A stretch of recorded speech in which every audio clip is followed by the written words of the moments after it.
রাজশাহী বিশ্ববিদ্যালয়ে সন্ধ্যা হলেই রোকেয়া হলের মাঠে নামে পিঠাপ্রেমী শিক্ষার্থীদের ঢল। তবে বিশ্ববিদ্যালয় কর্তৃপক্ষ এমন আয়োজনে নড়ে চড়ে বসেছে এবার।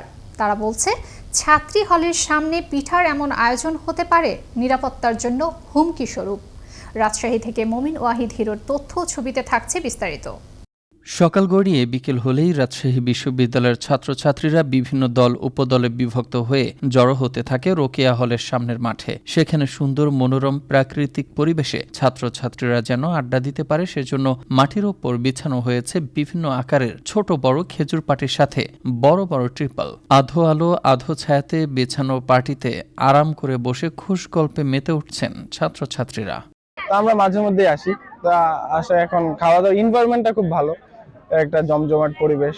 তো এখানে অবশ্যই খাওয়া দাওয়া করতে ভালো লাগে। যেহেতু এখন রাজশাহীতে আছি, বাসায় যাওয়া হবে না, তো পিঠার আনন্দটা যদি আমরা উপভোগ করতে চাই তাও আবার ফ্রেন্ডদের সাথে, তাহলে এটা বেস্ট প্লেস বলা যাবে। এই পিঠা উৎসবটা আমাদেরকে সেই অতীত স্মৃতিতে নিয়ে যায়, সেই ছোটবেলায় নিয়ে যায়, এবং পাশাপাশি পিঠাগুলো খুবই সুস্বাদু এবং স্বাস্থ্যসম্মত। এটা আমাদের জন্য আর ভালো আর কি, কারণ আমরা তো রুমে তৈরি করতে পারি না, খালারা তৈরি করে দেয়, খুব ভালোই লাগে।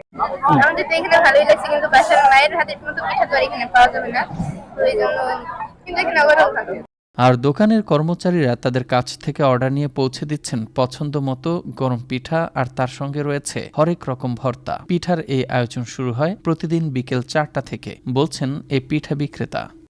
আমরা 4টার পর থেকে বসি এখানে, ওই যে একটু গ্যাঞ্জাম হচ্ছে, অনেক লোকজন আসে, বাইরের লোকজন আসে, এর জন্য একটু সমস্যা মনে হয়। এখানে তো হল, মেয়েদের পড়াশোনার জায়গা, এটা ডিস্টার্ব হয়, এর জন্য অন্যদিকে দোকানটা হতে পারে। চুলার পাশে বেশ ব্যস্ত সময় কাটাচ্ছেন পিঠা বানানোর কারিগররা। একসাথে জ্বলন্ত চুলার আলোতে এক অপূর্ব দৃশ্যের সৃষ্টি হয় এখানে। তবে বিগত বছরগুলোতেও বিশ্ববিদ্যালয় কর্তৃপক্ষ এমন পিঠা আয়োজনের ব্যাপারে চুপ থাকলেও এবার বেশ নড়ে চড়ে উঠেছেন তারা। কর্তৃপক্ষ বলছে, ছাত্রীদের হলের সামনে এমন ভিড় নিরাপত্তার জন্য হুমকি স্বরূপ হতে পারে। মুস্তফা কামাল তোহা, আনন্দ টিভি, ন্যাশনাল ডেস্ক।